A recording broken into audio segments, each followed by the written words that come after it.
Good morning. Welcome to the Lex Factor. Today we have Mr. Mat Cashman from OIC. He and I are going to chat about gamma as it relates to implied volatility. Wait till you hear this one. So let's get to it after the bell.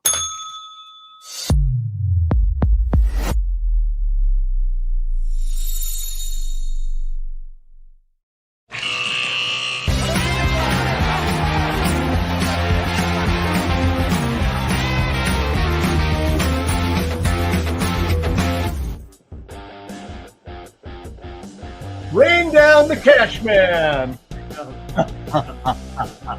Here it comes. The only thing that I would say about the $100 notes is back in our day, there were probably $1,000 notes or even bigger than that. Fair enough. And they also had different pictures on them. Do you remember when they redesigned the $100 bill? That was a big deal. I don't remember that. What was it? It was it had a much smaller picture, and it was just right. It wasn't they redesigned it so that the picture was different, and it was kind of like not symmetrical anymore, right? It was larger on one side than on the other side. I remember. Do you have any of those left?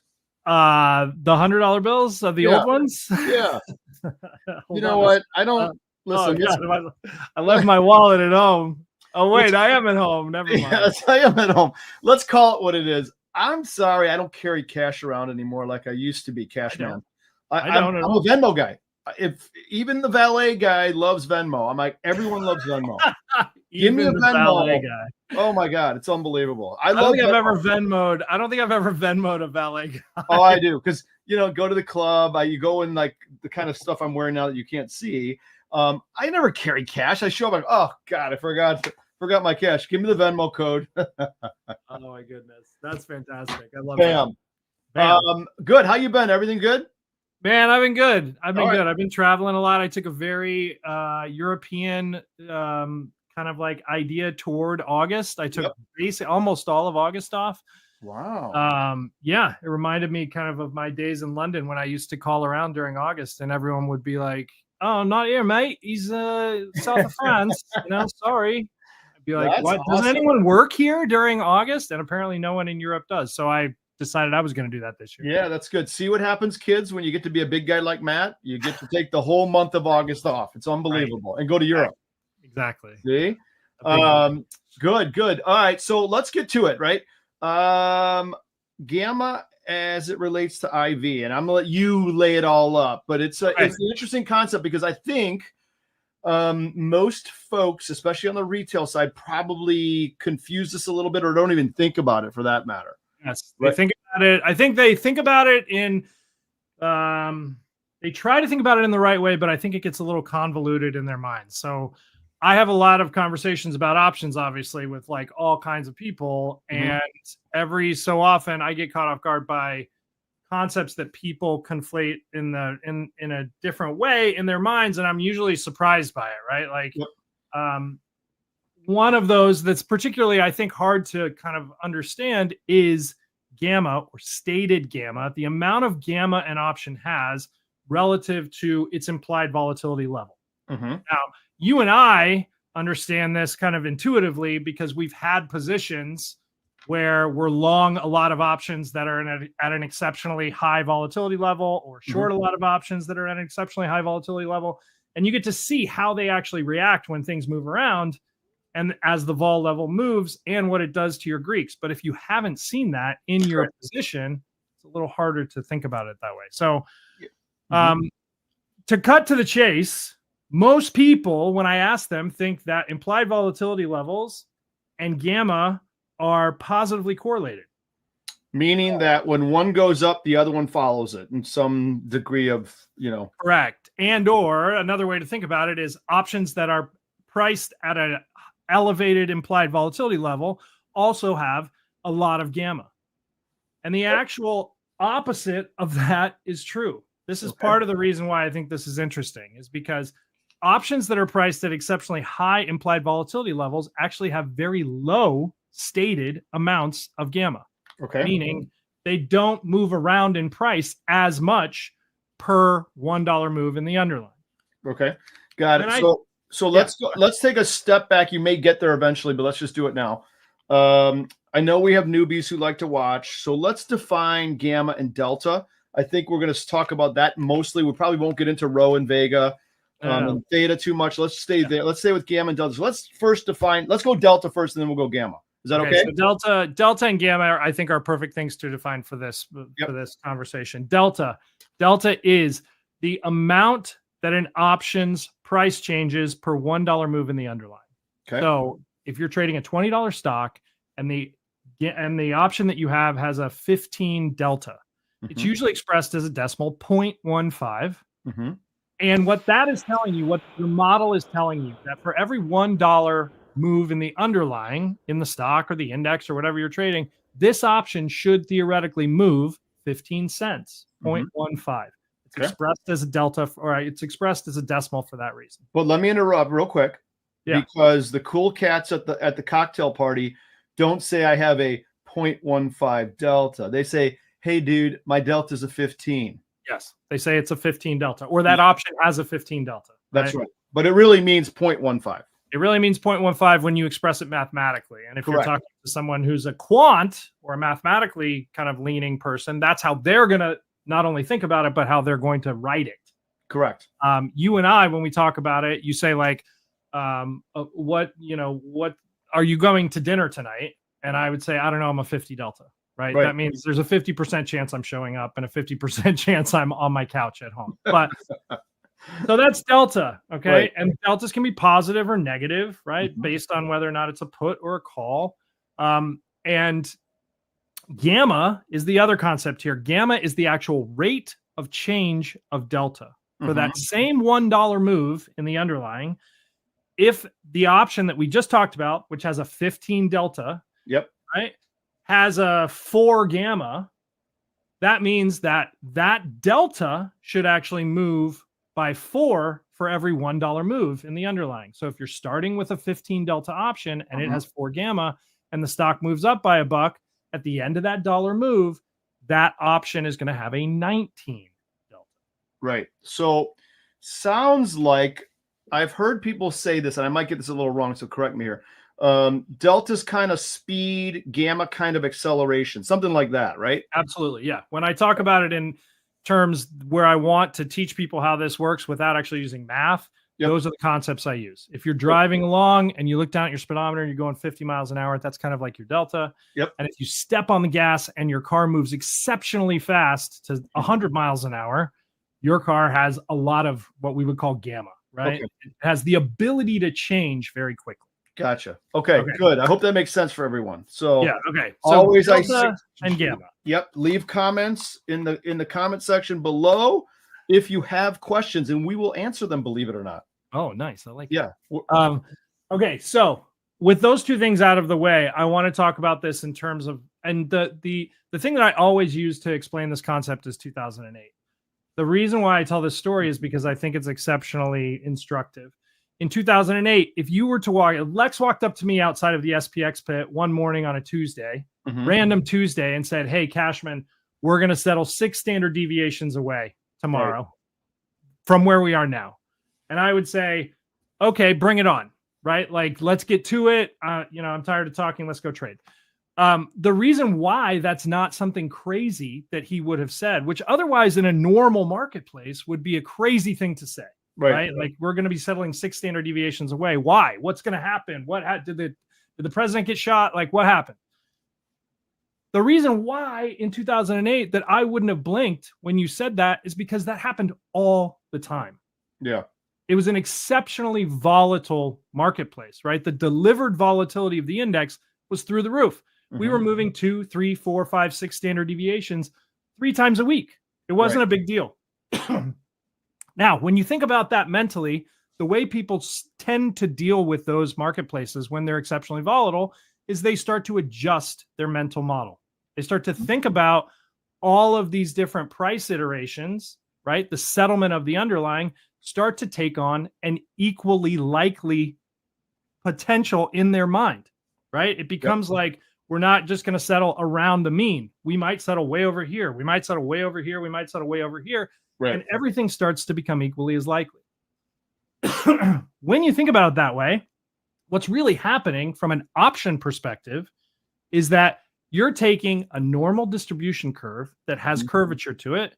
The reason it has curvature to it is because most of the actual underlying price settlements are clustered around the mean. Yep. And the ends are wings that don't happen all that often. What happens when you get into a marketplace where everything becomes equally as likely? Right.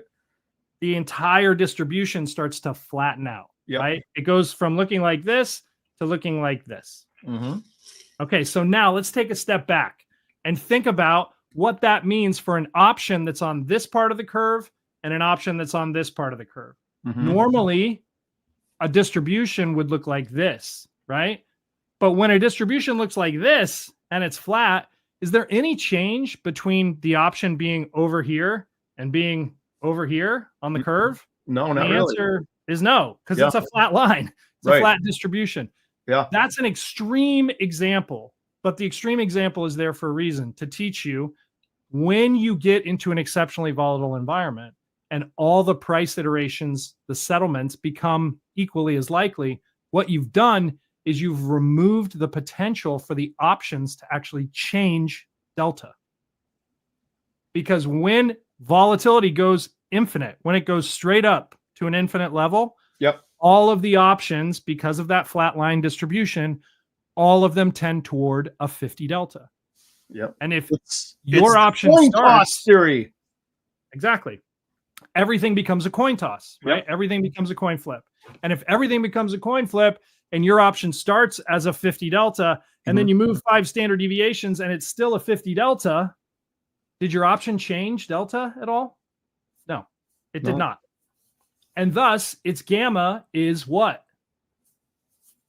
It's also gamma. Yeah, it's 0. And what's interesting is that, getting back to your main point from the beginning, is that implied volatility, in this case, we're being very exaggerated, saying infinity practically. Yes. Your gamma actually goes down. It's inversely proportional. Correct. It has to go down, because what you've done is you've essentially kind of modeled an environment where everything is moving all over the place all the time. The closer you get to infinite vol, the closer you are getting to 0 gamma. Right. And that's why they are actually infinitely correlated. Right. So what that means. Yeah. Go ahead. No. You got finish your thought there, because I want to think about something that I haven't thought about. But go ahead. Okay. So what that means, I like to transmit this as an idea. What that means from the retail side of things is that you need to pay attention, especially if you're going to be trading things delta neutral and hedging things delta neutral, as to what the actual gamma of the option is, and think about it relative to how high the implied vol is. Right. If you're looking at an option that has a really high implied vol, you need to think beforehand, it's going to take even more of an underlying move to make this option change its delta, because of all the things that we just discussed, right? It's a big difference in how your position's going to change when things move around. Okay, so what does that say, if anything, about price, right? So here's my thinking, right? You have a deep in the money option with this infinity volatility. Okay. You need to have parity to the option. Okay, let's call it a call for that matter. So you have to have some price that's much greater potentially than the at the money option, because there's no parity to at the money options, right? It's just all juice. So you have to have parity first, and then you have time value above and beyond that. Correct. So all options aren't the same price necessarily.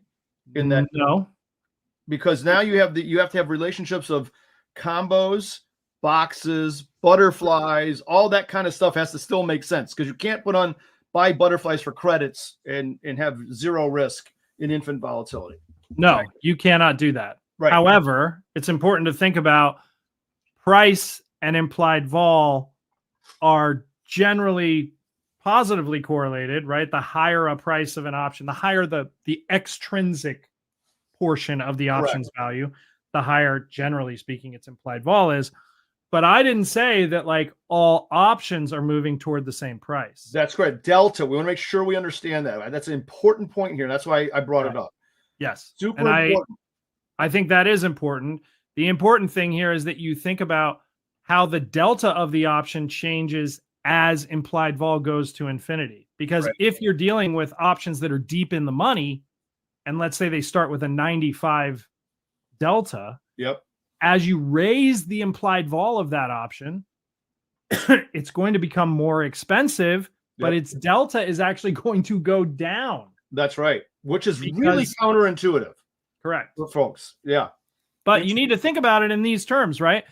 When you have an option that has like a 95 delta in an exceptionally low implied volatility environment, the reason why it has a 95 delta is because you have a very high level of certainty that that option is going to remain in the money at expiration. Yep. As you increase the actual implied vol and you start to increase the actual assumption of the fact that the market is going to be moving around, your certainty level of that option finishing in the money has to go down necessarily, right?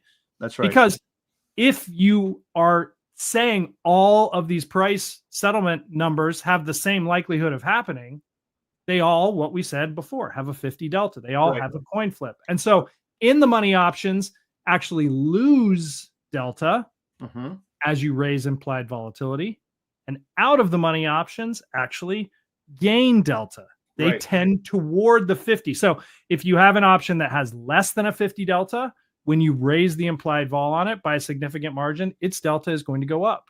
And if you have an option that is in the money that has a higher than a 50 delta and you raise implied vol significantly, its delta is going to go down. It's going to go, they're both going to tend toward that 50 delta level. Right. So this is also a kind of an explanation of Vana too. I don't want to get into the woods too much, but Vana is how your deltas change with implied volatility movement too. Correct. Right. Yes. So, and you know, we talk a lot about this, and I think the retail world has become very interested in this, mainly because the market making community does very similar things. Now, granted, when you and I were down there, it's definitely changed a good bit because there's like 10 of them left. And I'm sure they have massive books that they kind of disperse and cross hedge and blah, blah, blah. So they're not hedging every delta move or their gamma as much as they probably did in the old days. Yeah.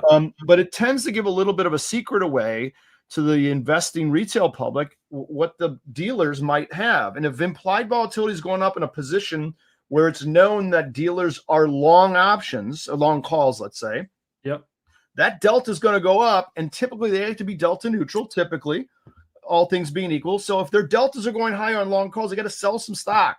Yes. Technically, sell something that's going to put a little pressure on the underlying, potentially. Nothing's a guarantee, but potentially, right? Absolutely. So and then that brings in the whole sticky strike concept and all that kind of craziness. And people look at that now, and that's a big deal all of a sudden. That gamma and Vana and charm with decay of deltas, etc. Yes. So it's a very interesting concept. But all this stuff, and the point I'm trying to make generally is that this is really important stuff to understand conceptually, right? Absolutely. You may not, as a retail person, you may not have it on the front of your ship all the time, but understanding how these things interplay, really important to getting the whole model right. Yes. Would you agree? I agree completely. Part of the reason why I wanted to talk about this is because I've run into a couple of different people who, let's say, I would expect to have a more nuanced understanding of this concept that did not. Really? Right? That actually just kind of talked about it in a way that made me think, like, I wonder if they understand what the actual relationship between implied vol and delta is, right? Or implied vol and gamma. Right. One of the things that's really interesting is, so I worked at DRW for a while, and I went in and had an interview with Don Wilson at the beginning of my tenure there.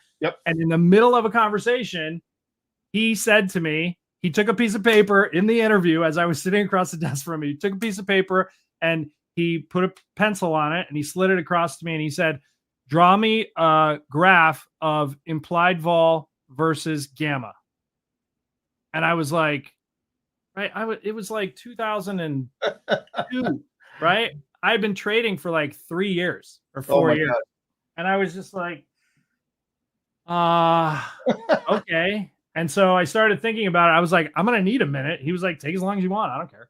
And then he like, pulled his phone, his BlackBerry out and started like typing emails. And it took me forever, right? And I finally like kind of came to it, but it took me a long time to like get to that point. And so I think it's important to understand how those two things are interrelated, because it makes a difference as to how you think about when you look at an option that has an exceptionally high implied vol. It's a different way to think about it, right? It's a different way to conceive of it.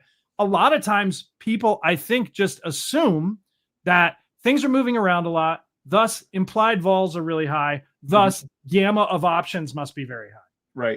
Right. No, I think that I agree with that. That's not true, right? That's not true. And I think generally people probably believe that to be true. That's a common assumption, I think, right off the bat without thinking about it for a second. Yes. Yeah. But right, you can understand how dangerous that kind of like thinking is. When the actual exact opposite of that is the truth at the end of that mindset, right? Yes. Implied vols are high because things are moving around a lot. However, the option that you just bought has no gamma. Right? No, I agree with that. So let me ask you a question. I know, and your answer is going to be, I can't answer that question, but how would you best describe a good idea for higher implied volatility environments relative to this whole concept? Is there something we should look at more than others in these environments relative to a position? And this is not investment advice. I'm going to throw the full disclaimer. We are not RIAs, and we're not giving you trading advice, blah, blah, blah, blah, blah. I'm glad you said it, because now I don't have to. But now you don't have to. It's just conceptually, are these, I'm getting at something to think about that you may want to consider. That's all. I'm getting at. Well, one of the things that I think conceptually, people who are exceptionally sophisticated as far as options are concerned, they think about options in terms of what is my position now and what is my position going to be when the stock maybe gets to that level, right? So like things like that can be out of the money call butterflies, right? Or like, call 1x2s. What do I want to have on when the stock goes from 50 to 90? Right. And maybe the answer is you might want to be long the 60, 90 call 1x2. Sure. Or the 2x3. Or and what that does is it takes a relatively neutral position that you have right now, and it says, if we're going to go up here and implied vols are going to be through the roof, what I want to have up there is to be short implied vol, right? Like you might think of that. And what you can do is tailor a position in that situation that actually creates that as a function of the movement of the underlying. Got it. And sometimes people utilize that in that way when they have a slightly more nuanced understanding of vol surface and things like that. I like to talk about the implied volatility kind of sphere, let's say, with folks, especially more retail folks. That's all I deal with now. And my biggest point is this: is that make sure you understand your underlying relative to implied volatility. And my point is that I don't want to necessarily see folks buying expensive implied volatility and selling cheap volatility. Now, there is a caveat, believe it or not. And some of the mathematicians and economists and really, really, really smart people will say, well, wait a minute. Sometimes implied volatility is under or over VIXed relative to the asset in question. I say that is absolutely true. So that means potentially that in high implied volatility environments, you're actually selling more things than you're buying, but you're also buying something up there too. You got to buy something as a hedge. You're just not going to be naked short unless you're Susquehanna and you've got unlimited money, right? And you can weather the storm, right? Yeah. Well, and that's certainly one way to conceive of it and to think about it.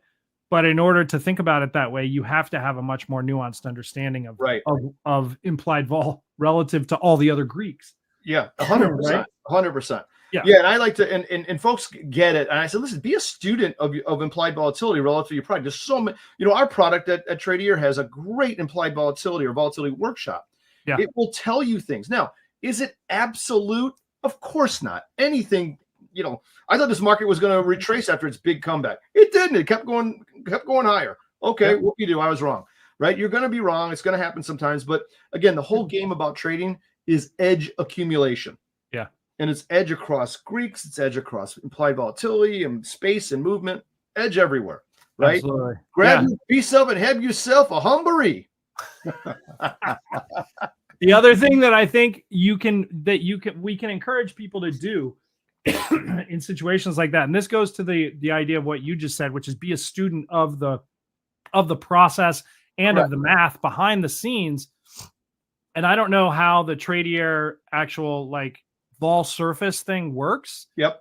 But if you have the ability to look at an options Greeks and then change the implied vol, like a vol slider on it, to be like, okay, well, what does this thing look like if instead of it's a 20 vol, it's a 70 vol? Yeah. Right. Like, what do the Greeks of that look like? If you have that ability, that can be really, really instructive. And can actually be very, it can be very revealing as far as the math is concerned and what the option might do in a situation when vol doubles or something like that, right? 100%. Because I guarantee it's going to, especially the first time you do it, it's going to freak you out as to that's weird. Why did the delta on that option go down when I raised vol?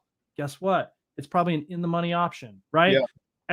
And those kinds of things, once you do that a couple of times or 5 times or whatever, it's going to start to really recursively kind of start to work in your mind, and you're going to have a much more and a much deeper understanding of how the actual Greeks work, and you're going to make better decisions about vol. That's all there is to it, I agree.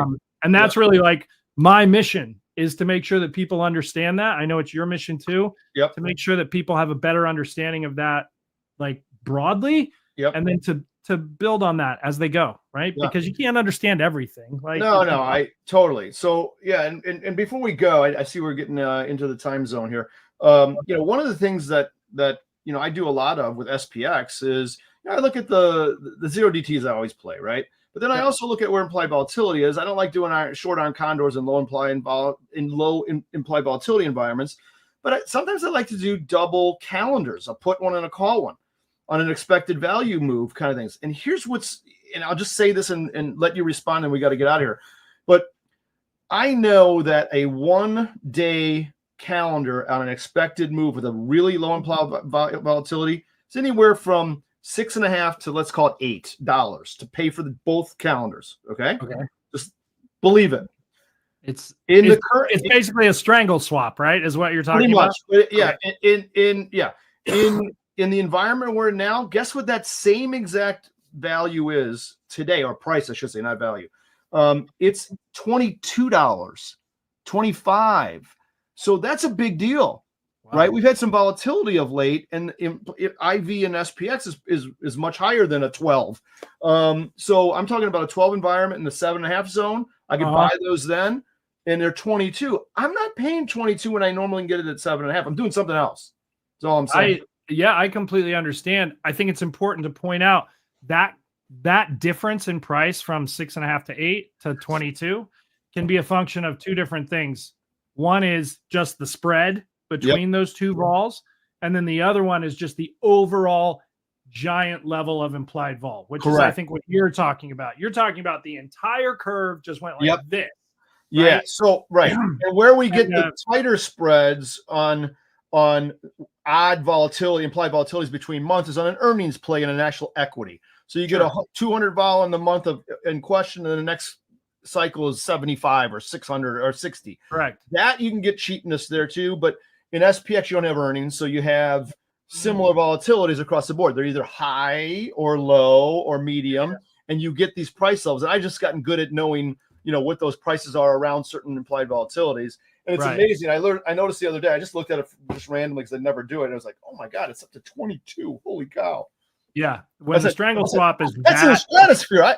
I might fall and hurt myself up there. Yeah, exactly. It's a lot of, and what that really speaks to is that the overall implied vol level is very high. Yep. And thus those actual options, much like what we just talked about, those options, when you're buying a much higher implied vol, the actual underlying has to move so much more for you to actually make money on them. Why? Because gamma and implied vol are negatively correlated. They look like this, right? They look like that. So that's right. Keep that in mind. So guess what? That is such a good closer. It's unbelievable. Boom. You just hit the bell for me almost. I just full circled that. You full circled that. So Matt, always great to see you. Love talking to you. I wish I could get on the big guy's calendar a lot. I mean, a lot more. I'm going to twist some OIC arms to get you regularly, man. I'm going to start. Well, first of all, no one was on the big guy's calendar in August. Okay. That's the number one thing. I was gone, but I'm always happy to come on here, Lex. It's always a good time. And I love talking about options. So awesome. Mat Cashman. Did I get it right? Can I say you're at the OIC, or do I have to say the OCC's OIC? You can say both. Either one is fine. I work at the OCC. I'm an OIC instructor. You know, the whole night. Yeah, the whole dog ball. So we have such a similar background too. So just tell them how cool we are. And I mean, really, on a scale of 1 to 10, it's like 75. 75 coolness. Wait till you see us walk around Chicago, autographs everywhere. It's embarrassing. Yeah, Lex just constantly asking people for their Venmos so he can just shoot them $5 in Venmo. Here, take a 5. Get out of here. Yeah. I love it. All right, Matt. Good to see you. We'll do it again soon. Have a great rest of the day and a great September, man. Yeah. Thanks a lot, man. Awesome. It was a good time. Thanks. All right.